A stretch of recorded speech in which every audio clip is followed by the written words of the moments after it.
Right, let's do it again. Right. Get well, Dane Scarlett. He's had a groin operation. That's why we didn't see him play. So I've seen that on Twitter, having a mouth off at him.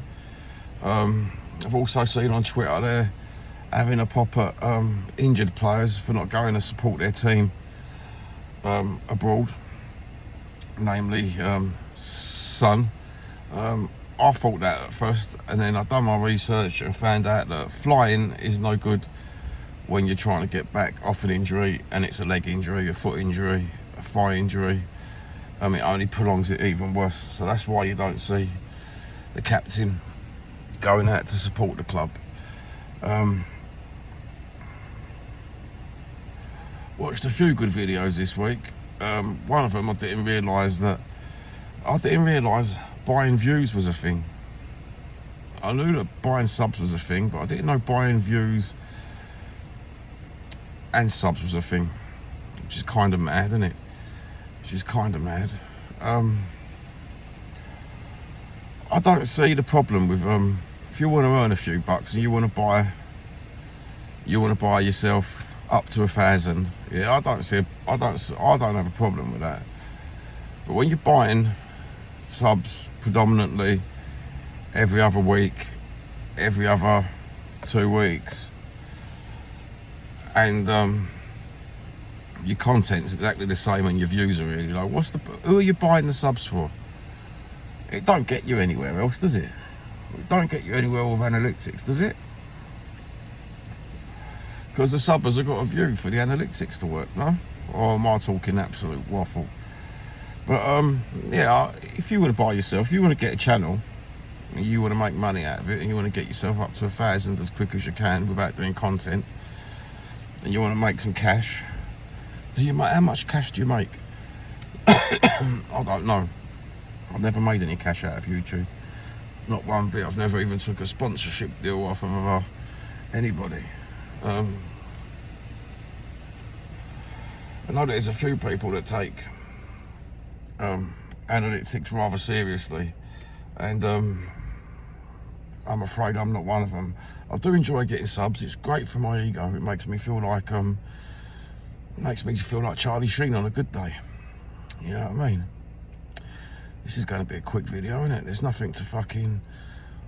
We could talk about the mothers around the school picking up their kids in fucking the clothes that they wear, couldn't we? But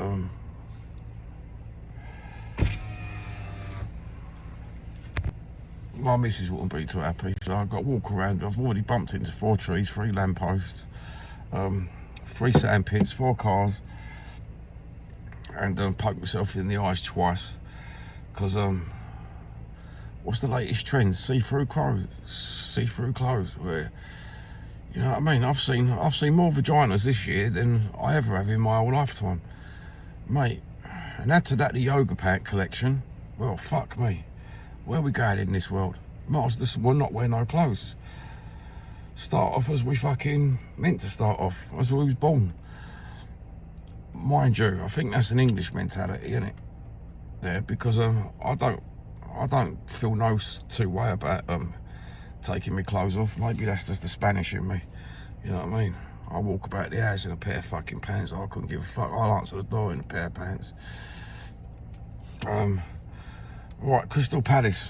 What can we say about that game? That was proper jank. That was like the West Ham game. I don't know how people can do a 4 hour stream. Take away the hour and a half game. You can't do a 4 hour criticised stream on the Crystal Palace game when we was wrapping them up in cotton wool. We all knew that.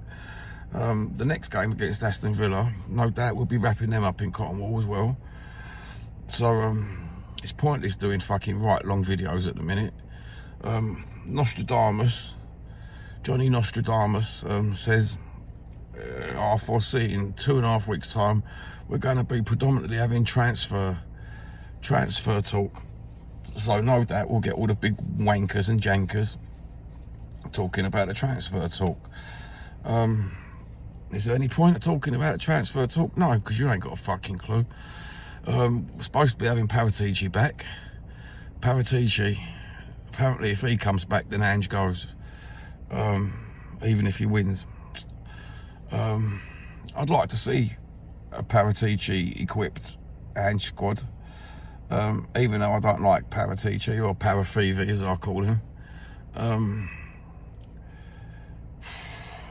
I mean, I'm a fine one to talk, but leopards don't change their spots, do they? You know what I mean? They just get more crafty.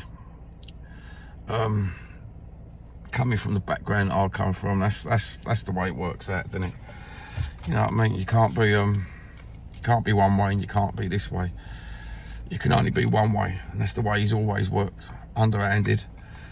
If you let me know under the comments, I was having a discussion with my wife. She loves Paratici, and I said to her, who's he really brought in that's fucking up the game? I want consistent, experienced, class players, whether they be world class or Premier class. I want consistency. I want someone built of German cement. Am I asking too much when we've got over 60 games a season? Probably. I think we need a rotational players more than we need these youngsters coming in. So our rotational fucking players. I mean, look at the midfield for Aston Villa. We've got them coming up next. How much did their midfield cost? You know what I mean? 2 threes and a McGinn. You know, I do love the passion of McGinn. Can't stand the fucking player because he's an opposition player. But if he was playing for us, well, I fucking love him. I love Romero. I don't want him to go nowhere. I hope he don't go nowhere, no matter what all the other fucking content creators say. I hope he don't go nowhere. I hope we get an experienced striker in, even if it's just for the summer. No, that's wrong words. Even if it's just for the season, I hope we get an experienced striker in, just so we can rotate. You know, it'd be nice to see rotation, a proper rotation with proper players, wouldn't it? Rather than bringing a kid on instead of an experienced player, taking Bentancur off to put a kid on, taking Kulusevski off to put a kid on. The only player I think should be sent out on loan this season is I said to Lou, send Gray out to Millwall. Let him play for a London club in another division, and let him learn, and have his contract so he plays midfield as well, instead of all this right back, left back bollocks. Other than that, I think this is going to be a short video, 8 minutes, lovely jubbly. Analytics said you don't watch them no more than that. Also, 50% of our viewers don't subscribe. Please, in the words of Mary Madeleine, fucking Jesus H Christ, fucking subscribe. Go on, give it a whirl. Get me up to fucking 1,000 so I can get some Lithuanian teeth. Right? And when I get my Lithuanian teeth, I promise to God I will get I will get an Elton after that as well. Any money I make after that will go towards enhancing my image on YouTube. I'm not going to bullshit you. I want to make some money. You know, when you see some of these YouTubers the other week when they was all slaughtering the Hotspur hippie, and they were saying he's only doing it for money, he's only doing it, the old fucking's only doing it for money. Do you know what? I'm going to be doing it I'm going to turn capitalist. For this next season coming, I'm going to turn capitalist. I want to make some money. So get me up to 1,000 subscribers. None of this fucking 17,000 bought subs. I want to get up to 1,000 organic subscribers, and yeah, I'm going to come back with a new set of teeth, new fan confidence, and I'll even document it as well. I'll document Lithuanian teeth in Lithuania, or Hungary. Apparently it's supposed to be a really good place to get your teeth done. I've been looking into it, so I ain't taking it what do you call it, very lightly. I really want it done. So come on, boys and girls, you know what I mean? help me out. I know it was my own fault. I didn't drink enough milk when I was a kid. No, that's a lie. I got my fucking front teeth knocked out when I was about 8 by some fucking West Ham knob. But anyway, it's a different matter. Did we get him back? Yeah, all throughout the years I got him back. In fact, Mother Nature got him back with acne. And I'm not just talking about the fucking place, the spotty bastard. Anyway, have a lovely day. Take care. Love yous all. God bless. Unconditional love to yous all. Ta-ta.